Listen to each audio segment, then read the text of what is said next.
अस्सलाम वालेकुम एवरीवन, मैं हूं डॉक्टर गरम। उम्मीद करती हूँ आप सब खैरियत से होंगे। आज मैं फिर से एक नए टॉपिक के साथ हाजिर हूँ।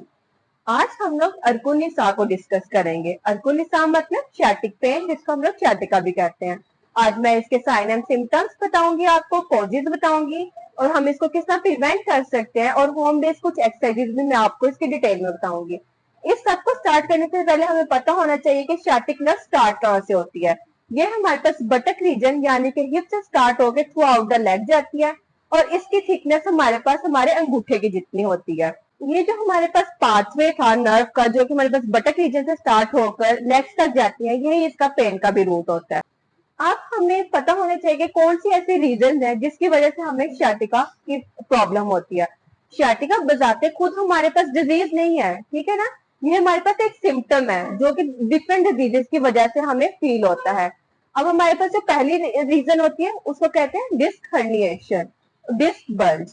अब हमारे पास L4 से लेकर S3 तक इसका हमारे पास ओरिजिनेशन होती है, और यहाँ पे अगर तो हमारे पास डिस्क बल्ज हो जाए या तो डिस्क की हर्निएशन हो जाए तो हमारे पास नर्व कंप्रेस होने लग जाती है। जब हमारे पास नर्व कंप्रेस होती है तो फिर हमें पूरी टांग में दर्द महसूस होती है। सेकेंडली, हमारे पास वो ऑफिस वर्कर जिनकी प्रोलॉन्ग सिटिंग होती है, जो तकरीबन 10 से 12 घंटे बैठते हैं, या वो लोग जो लोग लॉन्ग ड्राइविंग करते हैं। अब हमारे पास होता यह है कि जो हमारे पास सियाटिक नर्व है ना, वो हमारे पास हिप से गुजर रही होती है, ठीक है। अब हिप में हमारे पास आता है पिजिफॉर्मस मसल। जब हमारे पास सियाटिक नर्व पिजिफॉर्मस मसल के नीचे से गुजरती है, पिजिफॉर्मस मसल के कंप्रेस होने की वजह से हमारे पास सियाटिक पेन हमें आने लग जाती है, ठीक है। ये एक हमारे पास मेन रीजन होती है। अब हमारे पास वो प्रेग्नेंट वीमेन जिनका प्रेगनेंसी में वेट बहुत ज्यादा गेन होने लग जाता है। अब वेट गेन होगा तो इनके पोस्चरल इश्यूज आएंगे, और जब पोस्चरल इश्यूज स्टार्ट हो जाएंगे तो हमारे पास नर्व कंप्रेस होने लग जाती है, और फिर हमें शैटिका की पेन के साइंस आने लग जाते होते हैं। उसके अलावा जो मदर ब्रेस्ट फीडिंग करवाती हैं, ब्रेस्ट फीडिंग के दौरान उनका पोस्चर ठीक नहीं रहता, ना वो अपने प्रॉपर स्पॉट लेती हैं पिलो से, जिसकी वजह से उनकी नर्व पे दबाव पड़ता है, और इस दबाव की वजह से भी हमें टांग में पेन शुरू होने लग जाती है।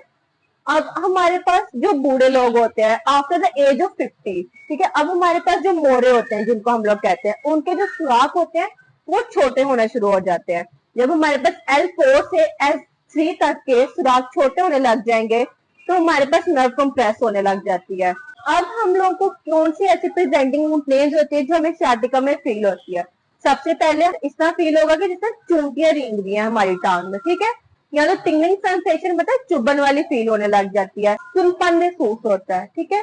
आप लोगों को या तो पूरी टांग में सुनपन महसूस होगा, या तो सिर्फ आपके अंगूठे में, या तो सिर्फ पांव की उंगलियों में आपको सुनपन महसूस होना शुरू होता है। अब हमें लेग्स में और थाइज में हमें फटीग भी फील होती है।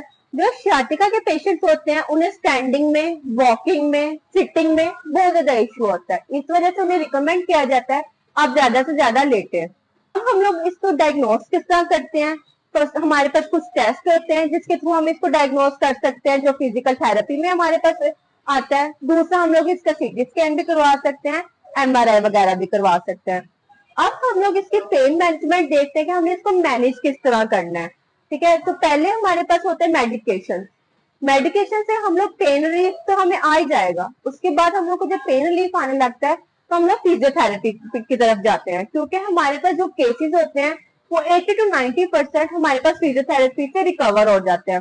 ये बहुत एक रेयर कंडीशन होती है कि अगर आप लोगों का फिजियोथेरेपी से भी रिकवर ना हो तो देन हम लोग पेशेंट को सर्जरी रिकमेंड करते हैं। इसके अलावा हम लोग एपिड्यूरल इंजेक्शन भी लगवा सकते हैं। अब आप लोगों ने घर में क्या करना होता है, सेल्फ प्रिवेंशन क्या करनी होती है। आप लोगों को घर में स्ट्रेचेस लाजमी करने चाहिए, स्ट्रेंथनिंग करनी होती है। उसके बाद अपने पोस्चर का लाजमी ध्यान रखें, क्योंकि हमारे पास एक पोस्चर एक मेन रीजन होता है कि अगर हमारे पास ये खराब हो जाए तो हमें सियाटिका होने लग जाता है। जो इसके टेस्ट वगैरह हैं, जो इसका प्रॉपर ट्रीटमेंट प्लान है, आप लोग कौन सी एक्सरसाइज है जो घर में परफॉर्म कर सकते हैं, इंशाल्लाह इस सब की डिटेल में आप लोग नेक्स्ट वीडियो में बताऊंगी। तब तक के लिए अल्लाह हाफिज, फिर मुलाकात होगी। जज़ाकल्लाह खैर।